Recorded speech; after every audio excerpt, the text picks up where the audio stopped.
Hello and welcome back.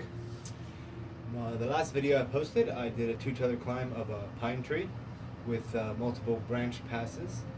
So I thought to do another video with a bit more up close and personal description of how I pass and my saddle and the modifications I've made, as well as my unique carabiner metal-less girth hitch method that is easily releasable. This is part one of 2 parts, like a gear dump of what the system I'll be using for the season to describe it a bit better, as well as there'll be another test video of this thing to demonstrate its reliability and inherent safetiness. However, I will say that this is not a training video. This is for informational purposes only. It's not instructional. If you imitate me, you do so at your own risk. So, quick description of my 2-tether climbing system. When I climb, all I climb with are my rappel rope, which is 60 feet long. It's my tether, and I also use it for JRB. It's rigged to do both at any given moment. I also have a second foot tether and foot pouch. I carry my water, my food and snacks, as well as any other little accessories needed in a third pouch. When I'm on the tree, most of this is hanging on the tree and it's very light. Pouches don't bother me in the back, and I've been hunting this way for 3 years in the saddle. So, quick description. A normal girth hitch would be a loop of some kind and a carabiner or a quick link.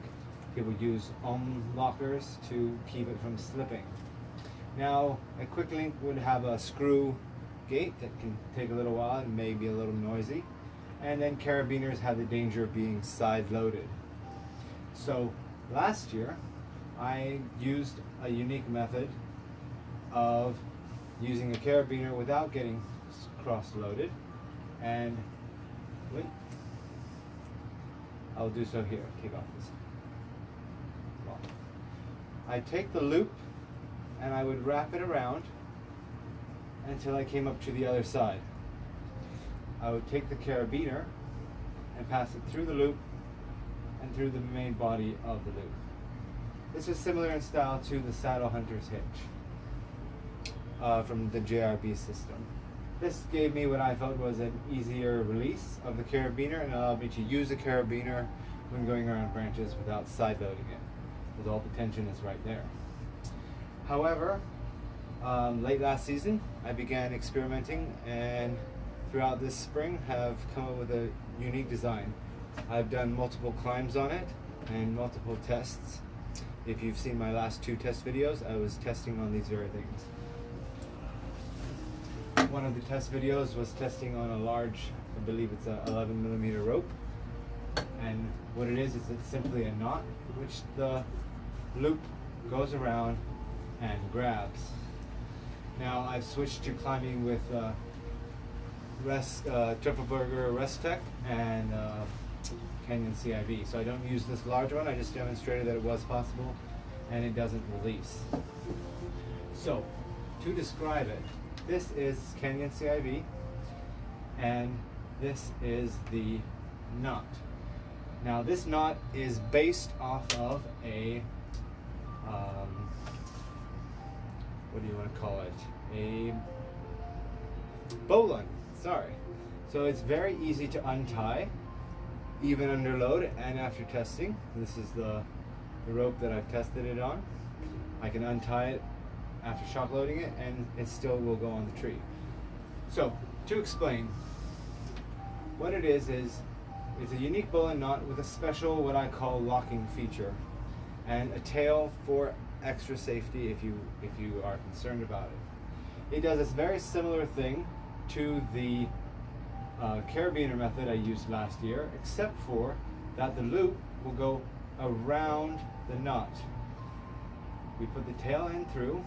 The tail end is kind of like our safety guide, and then it wraps around the knot. This also has enough friction to hold the rope without slipping. Even with my bow on it or anything heavy, it's not going to slip. Obviously this is a barkless tree, but under a lot of jiggling it holds and it doesn't release. So that's one advantage. Now the reason I chose or designed this or am willing to climb on this is for two reasons. One, it is a lot faster, I believe, than using a quick link or a carabiner. Not that much faster, and the speed is not really an issue. It's just quite easy to release and go around. It is lighter. There's no metal. And that leads us to the third point. Well, second, really. The no metal is the big point. The reason I want to have no metal is because when you're doing two tether climbing, if you have a metal carabiner here, as well as a metal carabiner on your bridge, that's two. Then you're going to have another metal carabiner for your foot tether, as well as on your foot loop. And all of these, I find last season, the worst part about it was that they would clack together. They would constantly hit because your center of gravity is in line with your tether as well as your foot tether. They were all clanging around. Now I only have two carabiners, one for my bridge and the other for my foot loop. Now I wanted to demonstrate a couple things. I know the safety police are going to be freaking out right about now. That is so dangerous, not worth your life. Trust me, I did not climb on this until I tested it extensively. I have not brought this publicly until I've tested this to my extreme satisfaction. I put a teaser test video out there demonstrating me doing a 2 foot or greater fall on this very thing and it holding just fine and being able to release. I do want to demonstrate it up close a little bit more. So I will also be doing a knot tying video if you're interested. I have the same one on the other side that I will show you a couple features of. There is one great safety factor if you are concerned about it, and that is the tail. If this loop were to ever start to come up, which I believe it's impossible, and I'll explain the physics of that, were to ever come up, you'd have a noticeable of your tail would not be hanging straight down. As I'm climbing, I'm constantly checking my rope, and I have not had a single, even a slight scare in any of my climbs with it. However, you could take the tail and you could do a very simple knot. Actually, I'm going to be doing this as more as a demonstration. I want you to see something. So now, should this loop come around and pull this up, we would know that something's going wrong. All right.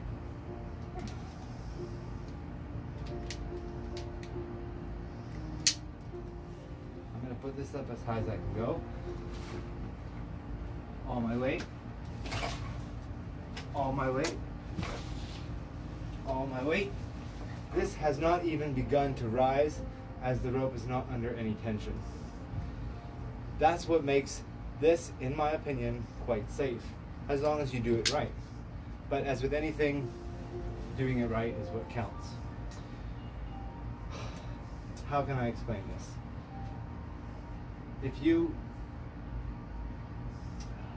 There's a lot of things that seem to be unsafe until they were proven that they were. Madrock safeguards, all sorts of metal climbing gear. They can look inherently dangerous and they can be tricky, but they've been proven to be safe, and I've done tests and can show some tests to prove that it is. A little bit of the physics of this. This knot, when we undo it, I quickly release it under pressure and it comes right out. Now, this knot, the reason it holds without any tension on the loop is I believe, physics. On my main climbing gear, I have some thick chafe protection on the spot where the thing is going to go to prevent chafing. I also have thick chafe protection on here. I will show you. I have chafe protection here where this is going to go around, and I have chafe protection here, and inside there's a padded thing. So when it goes around the tree, we have an extra larger size and our loop is not that tiny. Yes, I know we lose strength when we tie a knot, but no matter where you tie the knot, you lose strength at the smallest bend. So I'm not worried about losing strength through the rope. This, once it's locked in, it does not move, and this provides some friction relief in all my travels up the tree. There's friction relief here and here. I can add more if necessary, but so far it's been good. I also, every halfway through the season, I switch to the other side of my rope and I use the other side to climb with. Now, I would promise the physics of the rope. So, I am an A&P mechanic, so I am trained in safety and I take care of airplanes and help build airplanes, so I am safety conscious. And I also am studying at the moment, and I enjoy physics and science and math. So, here we go. We have a knot.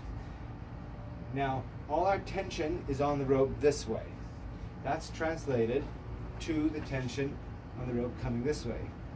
The tension that when load is placed on here, it is wanting to pull the knot back around. All right, now we come to our loop. When the tension is placed on here, the loop wants to go backwards this way. It's going to take the most direct route to follow the tension of the knot. Thus, when it is on the knot and our safety line, I have done jumping loads and I can still move this and there's no tension on this part of the loop. All the tension is on the knot and the catch. The way I've tried hundreds of versions of this knot, I wanted to base it on the bow one to make it releasable and after load, and I believe I've achieved that. Watch for that video. This one has a unique loop to it so that it basically traps the rope, much like a carabiner or a quick link. It is 100% trapped because it cannot go anywhere. Watch this. As this loop pulls back, it is pulling the knot back with it. It's not going to slip up and over. Now the problem is when you have tension on it, the knot wants to go forward. Now, under load, I'm going to show you something else.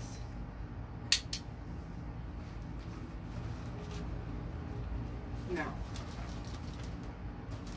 when you're climbing,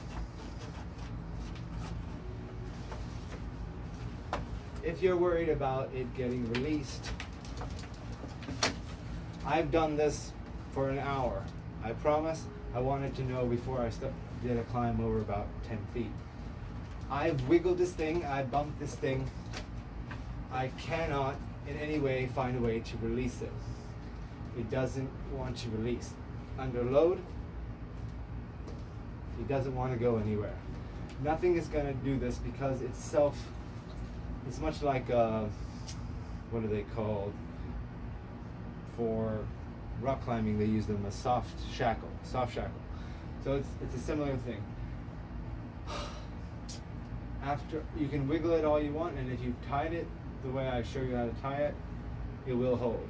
Now you take your own risk if you climb on it, of course. Again, if you are really concerned, you can put a stopper tie, but that's just for your peace of mind. It's still not going to change the fact that the loop will not go around.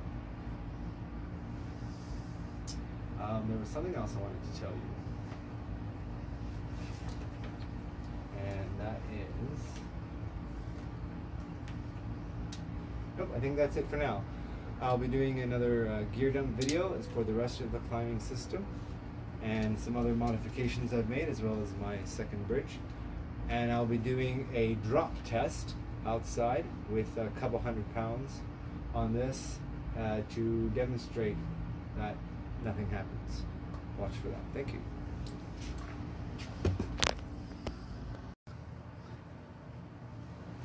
Oh, there's one more thing I wanted to demonstrate that I didn't put in my last video. Again, this is for informational purposes only, not instruction. I wanted to show you something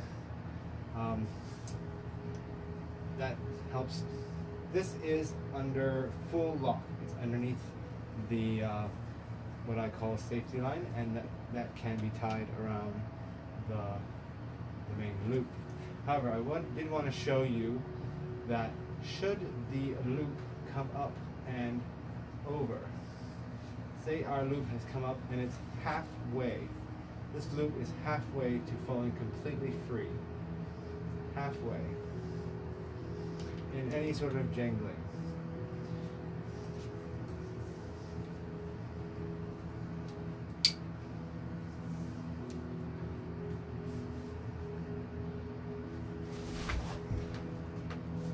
My feet are off the ground.